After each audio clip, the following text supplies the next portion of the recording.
आदिवासी सभी पैदा ही होते हैं और कुड़मी समुदाय भी आदिवासी है। वो शेड्यूल नहीं है, ये नॉन शेड्यूल आदिवासी है और वो शेड्यूल आदिवासी है। ये जब झारखंड अलग राज्य हुआ उसकी जो प्रस्तावना बनी, मैटर ऑफ झारखंड कमेटी 1989, उसमें देखे वो लोग, वहाँ लिखा हुआ है कि झारखंड को, झारखंडी संस्कृति को संजोए रखने के लिए, संरक्षण करने के आधार पर झारखंड अलग राज्य होना चाहिए, जिसमें झारखंडी संस्कृति किसके पास है तो 24% शेड्यूल ट्राइब सरकारी आदिवासी और 24% गैर सरकारी आदिवासी कुड़मी, वो गृह मंत्रालय के रिपोर्ट में लिखा हुआ है। कुड़मी तो आदिवासी है, ये सरकार भी मानती है, लेकिन वो गैर सरकारी मतलब वो शेड्यूल नहीं है। और आज भी जो कानून उस पर लागू हैं वो सारे कानून हम पे लागू हैं। जैसे मैं अगर कहूँ कि भारतीय उत्तराधिकार अधिनियम से वो एग्जेम्प्टेड है, बाहर हैं, हम भी बाहर हैं, उसके अंदर कस्टमरी लॉ काम करता है, मेरे अंदर भी कस्टमरी लॉ काम करता है। उसकी जमीन सीएनटी में है, हमारी जमीनें भी सीएनटी में है। तो जिस तरीके से वो रूढ़ी परंपरा से प्रसारित चलते संचालित होते वैसे हम भी संचालित होते। वो तमाम कानून जो उस पर लागू होता है वो हम पे भी लागू होता है। बस हम शेड्यूल नहीं हैं, इसको हम शेड्यूल करने की मांग को लेकर लड़ रहे हैं। हम गांव के मालिक हुआ करते थे। रिकॉर्ड ऑफ राइट सीएनटी के कानून में लिखा हुआ है कि रिकॉर्ड ऑफ राइट के तहत जो जेठ रैयत है गांव में, जो पहली बार खूंटी काट के गांव को बसाने का काम किया है, वो गांव का मालिक होता था, उसको महतो कहते थे।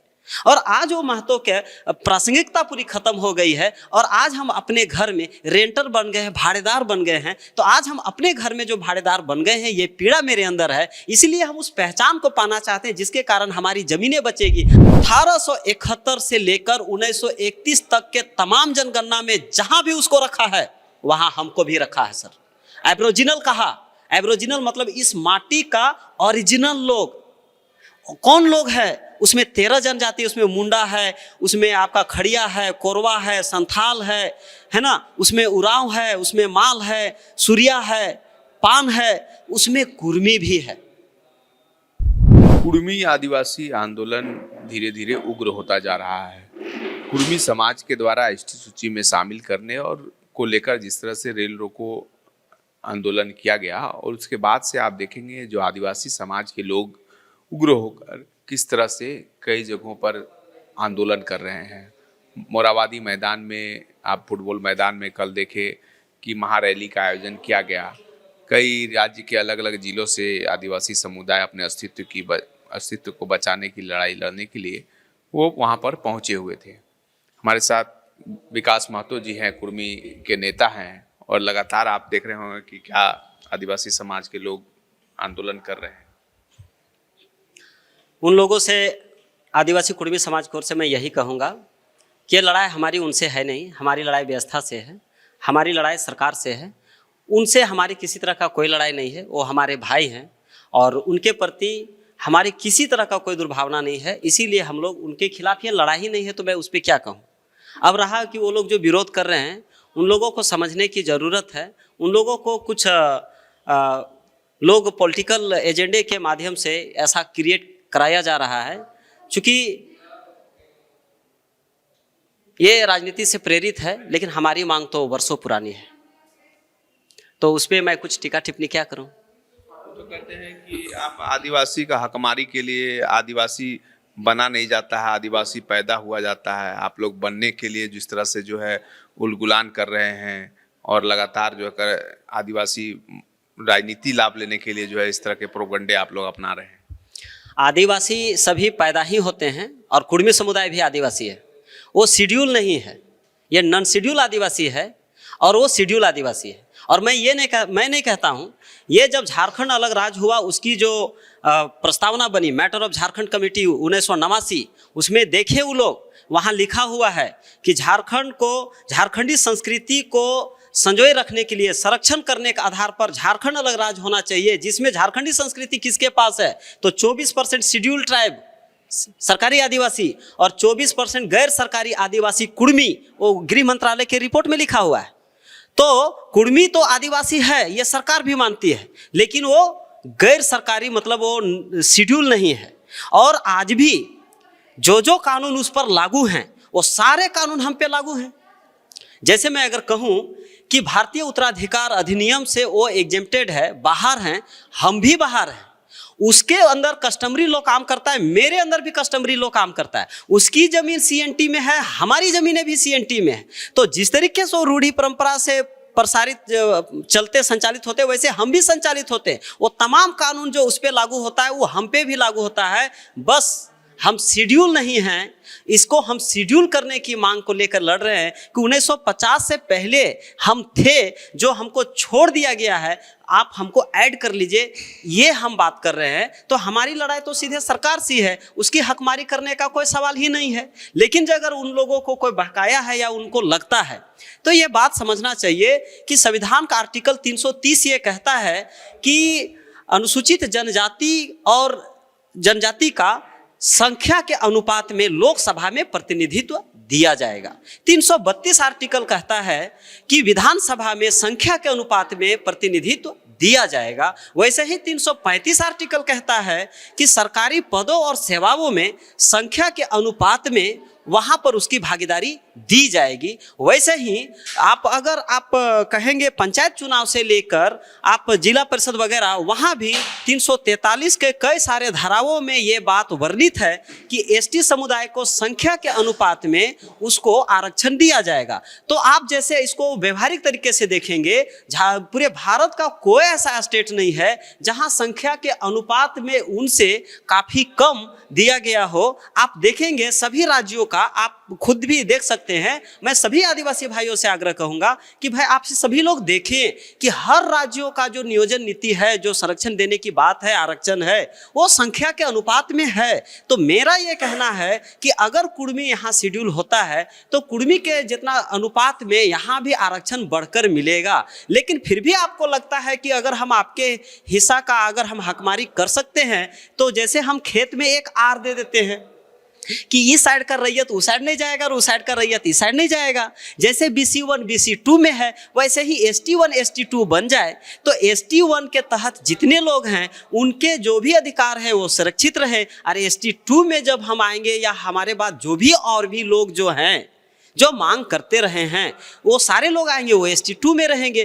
तो उसकी और हमारी में कोई बात ही नहीं होगी। अब रहा बात चुनाव के लेके, तो चुनाव में भी तो ST1 ST2 कह के संरक्षित किया जाता है। क्या पंचायत चुनाव में ऐसा नहीं है कि एक बार महिला चुनाव लड़ेगी, एक बार पुरुष लड़ेगा, एक बार OBC लड़ेगा, एक बार ST के लिए रिजर्व होगा, इस बार OBC के लिए रहेगा? ऐसा तो बिल्कुल है, ये राज्य सरकार कर सकती है। राज्य सरकार के अधीन क्षेत्र है, पंचायती राज अधिनियम में संशोधन करके वो कैटेगरी बाय जो सबको मौका दे सकता है। मान ले कि कहीं अगर कम है, जैसे अनुसूचित एरिया में शेड्यूल कास्ट के लोग अभी जो शेड्यूल है वो कम है और गैर शेड्यूल कुर्मी वहां ज्यादा है, लेकिन अगर शेड्यूल होने के बाद उनको लगता है कि उनकी हकमारी हो सकती है तो आप ST1 ST2 करके आप उसको रोटेशन सिस्टम में आप वो कर सकते हैं कि एक बार वो रहेगा या 2 बार वो रहेगा, एक बार हम रहेंगे। तो कैसे वो भाई, अगर हम चाहे, देखिए हमको उनकी किसी का हकमारी करने का सवाल ही नहीं। हमको तो आरक्षण के लिए हम लड़ भी नहीं रहे, बिल्कुल हम आरक्षण के लिए नहीं लड़ रहे हैं, हम तो अपनी पहचान के लिए लड़ रहे हैं, जिस पहचान के कारण हम गांव के मालिक हुआ करते थे। रिकॉर्ड ऑफ राइट CNT के कानून में लिखा हुआ है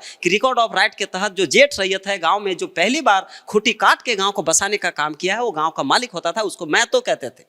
और आज वो महतो के प्रासंगिकता पूरी खत्म हो गई है और आज हम अपने घर में रेंटर बन गए हैं, भाड़ेदार बन गए हैं। तो आज हम अपने घर में जो भाड़ेदार बन गए हैं, ये पीड़ा मेरे अंदर है। इसलिए हम उस पहचान को पाना चाहते हैं जिसके कारण हमारी जमीनें बचेगी। हमारी जमीनें गलत ढंग से कोई लिया है तो वो हमें वापस ले पाएंगे और हम अपने गांव में भाड़ेदार की तरह न रह के हम जैसे थे वैसे रहे। ऐसे हम अपनी पहचान, अपने शासन व्यवस्था, अपने तमाम चीज़ों के, अपने संस्कृति को बचाने के लिए लड़ रहे हैं। ये हमारी पहचान की लड़ाई, हमारी आरक्षण की तो लड़ाई ही नहीं है। अगर उनको लगता है कि वो हमसे कमजोर है या सरकार को लगता है तो उसके लिए वो विशेष प्रावधान करके उनके अधिकारों को सुरक्षित करे, हमको कोई दिक्कत नहीं है, बिल्कुल हमको कोई दिक्कत नहीं है। लेकिन हम उनके हक अधिकार नहीं, हम सब भाई ही हैं। 50 से पहले हम सब भाई थे, हम सब एक साथ थे। देखिए अब जो लोग कहते हैं कि हम नहीं हैं, बहुत सारा फर्जी जो कागज पत्र दिखाते हैं ना, चाहे जो लोग हैं, मैं सभी लोगों से कहूंगा कि इस देश में पहली बार ट्राइब कब चिन्हित किया गया और किस प्रकार चिन्हित किया गया, ये सभी को समझने की जरूरत है। मैं कहना नहीं चाहता था, लेकिन मैं कह रहा हूं, अगर आप दिखाना चाहें आप दिखाइए इसको। मैं कहूंगा 1865 में पहली बार यहां भारतीय उत्तराधिकार अधिनियम कानून पास हुआ और उस कानून के तहत जो घर का जो जितने भी जगह जमीन का बंटवारा या कोई गोद लिए बच्चा, मतलब जितने सिविल कानून है वो सारे कानून जब सभी पर लागू किया गया तो पता चला कि छोटा नागपुर के पठार में रहने वाले जो ट्राइब हैं वो उस कानून से मैच नहीं होते थे। मैच का मतलब ये हुआ कि जो बेटी है जब उसको शादी होता है और ससुराल जाती है तो उस बेटी को बाप की संपत्ति में हम लोग हिस्सा नहीं देते हैं।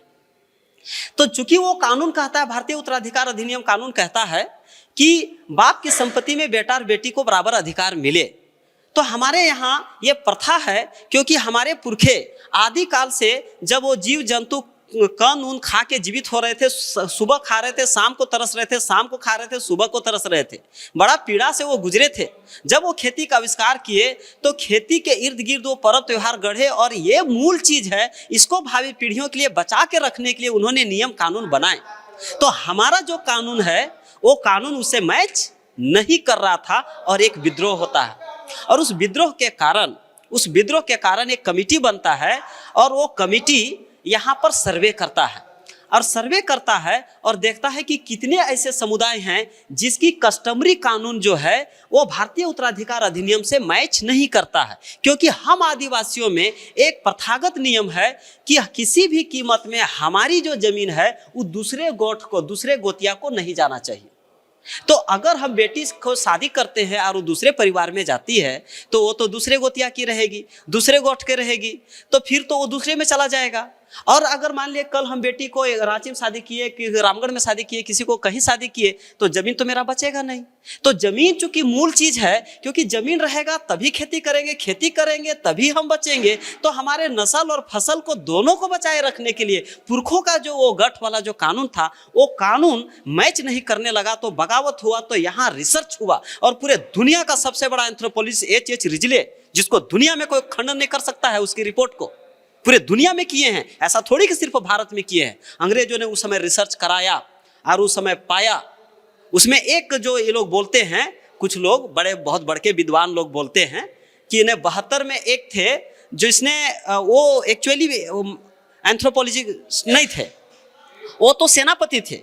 उसने जो सर्वे किया वो हमारे गोष्ठी को नहीं देख पाया, हमारे संस्कृति को नहीं देख पाया, हमारे चीजों को नहीं देख पाया। बस वो कुर्मी और कुर्मी अंग्रेजी में र लिखा था, उसको एक ही चीज समझा और यही समझ के वो कह दिया नहीं यह खेती करता है और पूरे देश में वो खेती करता है। ये सच के वही बात बताते हैं, लेकिन इसके बीच में H.H. रिजले का दर्जनों पत्राचार होता है जिसमें वो कहते हैं कि नहीं ये दूसरा चीज है, और फिर चिन्हित करके वो पाते हैं। और the tribal and caste of Bengal किताब में लिखते हैं कुर्मी को अलग और कुर्मी को अलग, और इसमें छोटा नागपुर वाले को कहते हैं कि ये ट्राइब है, ये गुष्टीधारी हैं, ये 12 मासे 13 पर्व वाले हैं, ये सोहरा, ये टुसु, ये जितिया, ये करम, ये मनाने वाले लोग हैं, और ये इनका एक अलग तरह की परंपरा है और ये इनका अपना कस्टमरी कानून है। तो इनको भी ट्राइब कहा। और 1871 से लेकर 1931 तक के तमाम जनगणना में जहां भी उसको रखा है वहां हमको भी रखा है सर। एब्रोजिनल कहा, एब्रोजिनल मतलब इस माटी का ओरिजिनल लोग। कौन लोग है? उसमें 13 जनजाति, उसमें मुंडा है, उसमें आपका खड़िया है, कोरवा है, संथाल है ना, उसमें उरांव है, उसमें माल है, सूर्या है, पान है, उसमें कुर्मी भी है। और उसको आगे चल के, ये तो हो गया एंथ्रोपोलॉजिकल सर्वे, उसने क्लियर कर दिया। तो हटन की बात को उसने काट दिया, उसी समय काट दिया। और वो the tribals and caste of Bengal किताब में अलग पृष्ठ संख्या में लिखा है, जाके लोग पढ़े। वो सरकारी दस्तावेज है सर, वो मेरा घर का है क्या? वो जाकर पढ़े उसमें क्या लिखा है मेरे बारे में। अब है कि 1998 में फिर मेरी भाषा की सर्वे होती है sir, linguistic survey of India. वो हमारे करते हैं G.A. ग्रियसन, और 1998 में क्लियर करते समय लिखते हैं कि कुड़माली जो है वो कुर्मी की भाषा है, और छोटे नागपुर में जो बोला जाता है वो भाषा कुड़माली है। एक नक्शा वो 1903 में जारी करते हैं, उसमें ये पूरे क्षेत्र कुड़माली भाषी क्षेत्र है, ये दिखाता है। और क्या कारण है कि 1931 तक हम लाखों में थे और 1951 में हमारी भाषा 4-5 हजार में सिमट दिया गया और आज 42-43 है। ये सीधा सर हमारे साथ साजिश है सर, हमारे भाषा को, हमारी संस्कृति को, हमारा परंपरा को खत्म करने की। तो मेरा एक ही कहना है कि आप पहले ये बताओ कि आप जब ट्राइब चिन्हित किए गए पहली बार, मैं उसमें हूं कि नहीं।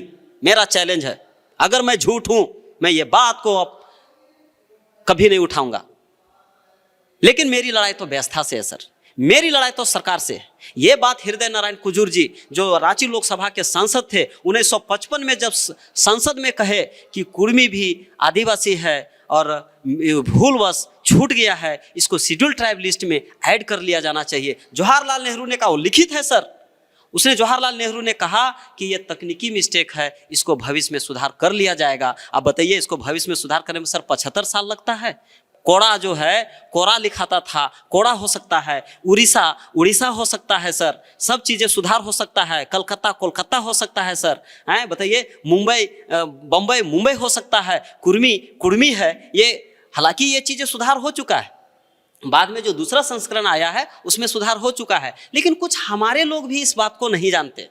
हमारे कुर्मी समुदाय भी नहीं जानते हैं कि हमारा मूल पहचान कुर्मी है और इसको सरकार ने सुधार कर लिया है, मान लिया, इन समस्याओं का निराकरण हो चुका है, लेकिन वो खतियान के पीछे भागे जा रहे हैं। जबकि खतियान तो जमीन का दस्तावेज है सर, वो हमारी जाति का वो पहचान नहीं है। और जहाँ पर हमको जाति प्रमाण पत्र बनता है वहाँ हमारे सरकार ने इस चीज़ों को स्वीकार कर लिया गया है, मान लिया गया है, लेकिन हमारे लोग भी भूलवश कुछ इस बात को समझ नहीं पा रहे हैं और अगला तो भाई जान ही नहीं पा रहे हैं। तो मैं उन लोगों से कहूँगा कि भाई कुर्मी का टोटेम को जानो, कुर्मी की लोक परंपरा को जानो, उनके पर्व त्योहार को जानो, उनके नेक नियम को जानो, उनकी संस्कृति को जानो, उनके जो संस्कार है उसको जानो, तब पता चलेगा कि हम विशिष्ट लोग हैं। ये चीज़ें एच रिजले लिखता है, ये चीज़ें कई सारे रिपोर्ट में लिखते हैं, और तब जाके हर जनगणना में जहां आपको रखता है वहीं हमको रखा है। लेकिन जो आदिवासी समाज के लोग जो लगातार हुंकार भर रहे हैं कि इनको जो है इसमें शामिल नहीं होने देंगे, इनको अलग से अपना चाहिए, लेकिन कई तरह के आरोप प्रत्यारोप भी लगते आ रहे हैं, कई नेता कर रहे हैं, कई बयान आ रहे हैं। मुझे तो हंसी आता है कि यह संविधान में कहाँ लिखा हुआ है कि कुछ मुंडा, कुछ उरांव, कुछ संथाल का हिस्सा काट के जो बाद में ऐड होगा उसको मिल जाएगा। यहाँ पहले 24% आरक्षण था, जब यहाँ पिछले 1-2 साल पहले कई सारे जनजातियाँ शामिल हुई और संख्या बढ़ा तो 26% आरक्षण लागू हुआ, और उसी संख्या के अनुपात में अभी 28% आरक्षण के लिए प्रस्ताव सरकार आगे भेजी हुई है। तो ये तो प्रावधान है कि जिसकी संख्या उतना होगी उसके अनुपात में मिलेगा। तो हम जब कह रहे हैं कि उसमें दीवार बनाकर ST1 ST2 करके हर तरीके से वो तरीका अपनाइए जिससे संरक्षित कर सके और हमको पहचान भी मिले। मुझे आरक्षण से कोई मतलब नहीं है, हमको वो पहचान चाहिए जिसके कारण हम यहाँ के आदि बासिंदा थे। आदिवासी का मतलब क्या होता है? जो इस पठार में आदिकाल से रह रहा है। मैं बहुत ज़्यादा पीछे का नहीं जाना चाहता हूँ। बहुत लोग बोलते हैं राज सभ्यता के बारे में, 65,000 साल पुराने जो हमारे DNA रिपोर्ट है उसमें भी सवाल खड़ा करते हैं। मैं उतने दूर छोड़िए, मैं बस यही कहूँगा, पहली बार रिकॉर्डेड सरकारी दस्तावेजों में आप कब ट्राइब चिन्हित किए गए उसमें मैं हूँ कि नहीं। बदतमीजी मत करो, गुमराह मत करो जनमानस को। आप क्या डॉक्टर निर्मल मिश्र से ज़्यादा बुद्धिमान हो? जो उरांव है मैं उनको कहना चाहूँगा, जो मुंडा है मैं उनको कहना चाहूँगा, रामदयाल मुंडा से आप ज़्यादा विद्वान लोग हो, सूर्य सिंह बेसरा से ज़्यादा विद्वान लोग हो, ज़्यादा आंदोलन किए हो, शिबू सोरेन से ज़्यादा विद्वान लोग हो, हैं ऐसे एनी होरो से ज़्यादा विद्वान लोग हो। ये लोगों ने जब पुरुलिया में झुंझका में सम्मेलन हुआ था सर 1988 में, ये सारे लोग गेस्ट बनकर गए थे और सारे लोगों ने कहा था, और उसी के आधार पर झारखंड अलग हुआ है। शर्म किसको लगना चाहिए? ये लोग हमको बोलते हैं लालची हैं, ये है वो है, शर्म किसको लगना चाहिए? कौन लालची है? जब आपको झारखंड अलग करने के लिए जब वो क्राइटेरिया पूरा नहीं हो रहा था तो मेरे पास वो ट्राइबल अथी था, संस्कृति था, जिसको ऐड करके हमको गैर सरकारी आदिवासी कह के और उसके आधार पर झारखंड लिया, और आज आप हाथापाई कर रहे हैं। बताइए किसको शर्म लगना चाहिए? हमारा 75 सालों से हमारे हक अधिकार छीना गया, मेरी पहचान अतिक्रमित हो रही सर, हम उसके लिए लड़ रहे हैं। ऐसा थोड़ी है कि हम सिर्फ आरक्षण के लिए लड़ रहे हैं। आरक्षण के लिए हम तो लड़ ही नहीं रहे हैं सर, आरक्षण वही लोग रखे, हमको कोई दिक्कत नहीं है सर, लेकिन हमको जमीन में हमारा जो मालकियत है, जमीन में हमारा जो अधिकार है, शासन व्यवस्था में मेरा गांव का व्यवस्था जो था वो सारी चीज़ें खत्म हो रही है, हमारी भाषा खत्म हो रही है सर, हमारी संस्कृति खत्म हो रही है। इसीलिए उन लोगों से यही कहना है कि हम सदियों से एक साथ मिलकर रहते आए हैं। आज आपस में आप लोगों के साथ हमारा संबंध है। मेरा सर सहिया बाप है, एक मुंडा है सर, सहिया आजा भी मुंडा है, सहिया बाप एक है वो सर गंजू है। हमारा गांव में जो है सबके साथ हमारा अपना सर, हम लोग चीनी और पानी की तरह घुले मिले लोग हैं। मिलकर हम लोग झारखंड अलग लड़ा था, मिलकर हम लोग झारखंड को सजाने का काम करना है। आपस में लड़ने के बजाय हम लोग को बैठकर इन समस्याओं को सर समाधान करने की ज़रूरत है। सभी से कहना चाहूँगा कि इस भाव से बाहर निकले और एक दूसरे को समझे और हम मिलकर हमको जिस उद्देश्य से झारखंड अलग हुआ था उस सपने को पूरा करने के लिए दोबारा हम लोग उस दिशा में मिलकर आगे बढ़े, मैं यही प्रार्थना करूंगा। हमारे साथ विकास महतो, उन्होंने खुलकर सभी विषयों पर अपनी बात को रखी है। सहयोगी दीपक नायक के साथ अभिषेक भगत, बवाल न्यूज रांची। खबर का मतलब बवाल न्यूज। हमारे चैनल को सब्सक्राइब जरूर करें।